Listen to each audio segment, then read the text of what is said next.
here. If you are visiting, we just ask that you fill out a visitor card, and then also be in on what we're doing this month is whoever can invite the most visitors will get a $50 iTunes gift card. So if you're visiting, bring some people next week, and then start stacking up points, because every time someone comes back, it's double points, triple points, etc. I want to reintroduce a series for this month, the word catalyst. The word catalyst is a person or thing that precipitates an event or a change agent. And when you look at Matthew 4:17, which is our theme verse for this, is Jesus began to preach, repent, for the kingdom of heaven is near. And the big idea is understanding that this generation is going to be a catalytic force with either good or bad, some kind of change. But you decide what change you want to have. And so, I guess it was 2010, 2009, I was going to Rick's Gym of Gyms, and the guy who owned it was really big, and so I was kind of intimidated because I'm not. And one day I went in at like 6 o'clock in the morning. I couldn't sleep. It was like New Year's Day. And he was sitting there, he was reading his Bible. And I was like, that's different. And so we started talking, and eventually Rick Park shared a story with me. And it's one that's going to bless you if you are here to be willing to listen to what it's about how Jesus changed his life, and his trials and the storms that he went through to get to where he's at now.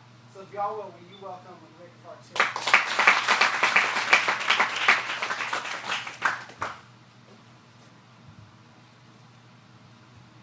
Thank you, Andrew. Guys, how we doing tonight?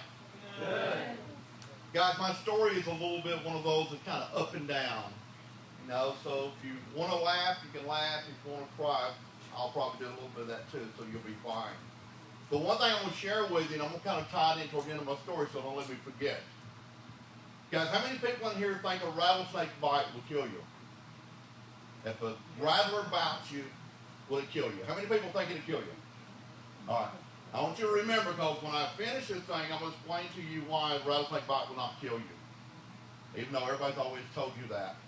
Guys, I'm 54 years old. I'm from Gainesville, Georgia. I graduated East Hall High School in 1976. Seemed like an eternity ago. When I graduated high school, I was a football player, and I played baseball and different things, but I was a small guy. I weighed about 135, 140 pounds. Then I told my friends I was going to get into bodybuilding. They all laughed at me. And they're like, Rick, all you do is eat cheeseburgers, drink Cokes, and eat Reese's Peanut Butter Cup. What do you mean you're going to get into bodybuilding? And guys, I got into it, and I was just so driven and addicted to a way to change my body that it took a whole different form. And in 1984, I was the 1984 bodybuilding championship in Georgia when I was competing in the Mr. America and the Mr. USA, and done a lot of different things. And my bodybuilding gave me a lot of opportunity to get out and speak with people. But I always went out and I would speak with people about nutrition, about exercise, about just doing things to really take care of themselves and look good.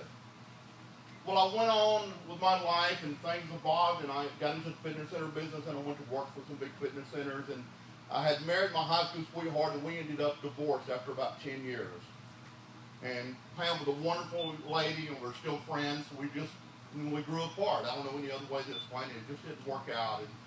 But what happened was I moved to Atlanta, Georgia, where I got more involved in running fitness centers and working in fitness centers. But another thing I did too, for the first time in my life, I was 26, 28 years old, and I was kind of living a little bit of the wild life out there.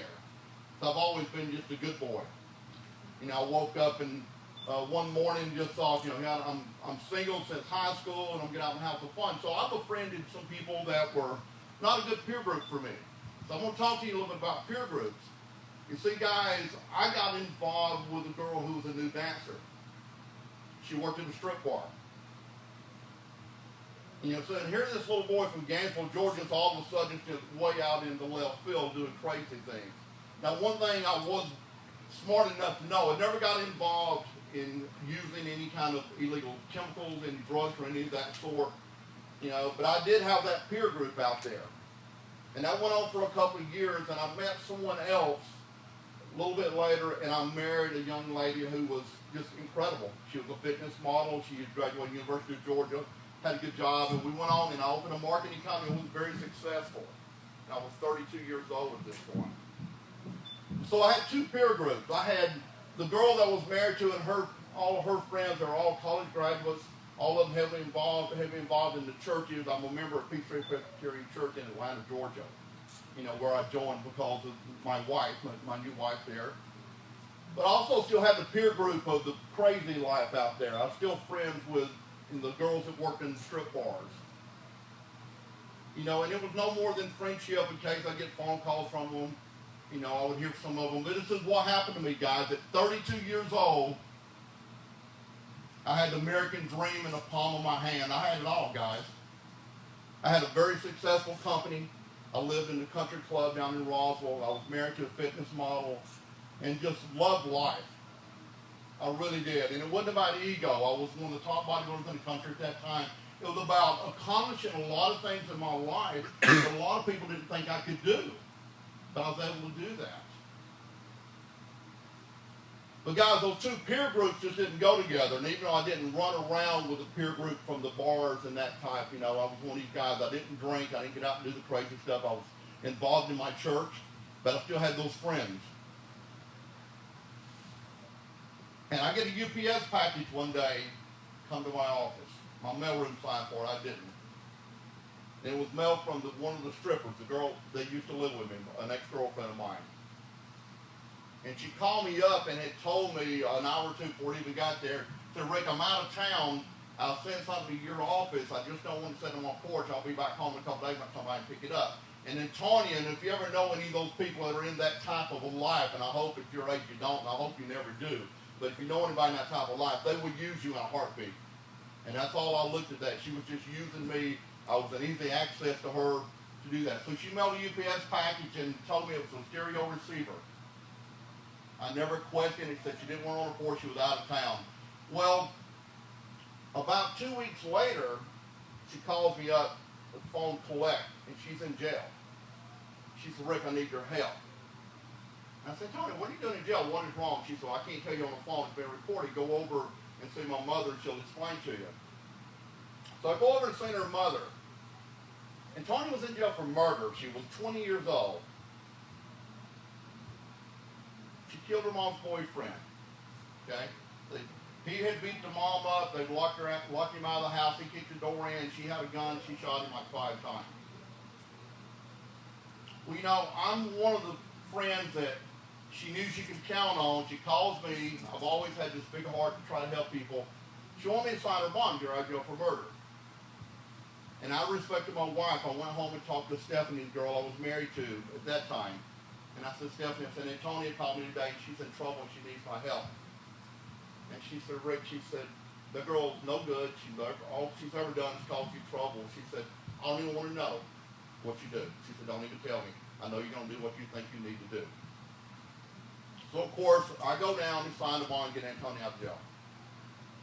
2 weeks later, I have what is called DEA, federal drug agents, show up at my office and want to know my connection with Antonia Oliver. I said, she's my ex-girlfriend. He said, what do you know about her and her boyfriend's drug business? I said, I don't know anything about her drug business. I said, she makes a lot of money. She does what she's always done. The only thing I never told her to do is actually strip in strip bars.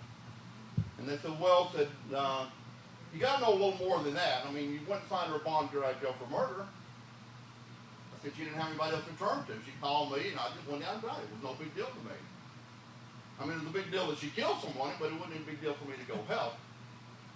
So the DEA agents get up to walk out of my office. I had an office down in Marietta, and I'll never forget, one of them stopped at the door and said, Mr. Parks, have you ever received any mail for her? And I said, I did. I received a UPS package for her. They said, when? I said, a couple of weeks ago. And they said, what was it? I said, she told me it's a stereo receiver. It's a Panasonic stereo box. I said, my mailroom signed for it. You can go down and talk to them. So they go down and talk to them. They search her house and find the UPS package empty. They put drug-sniffing dogs on it, no alert to drugs.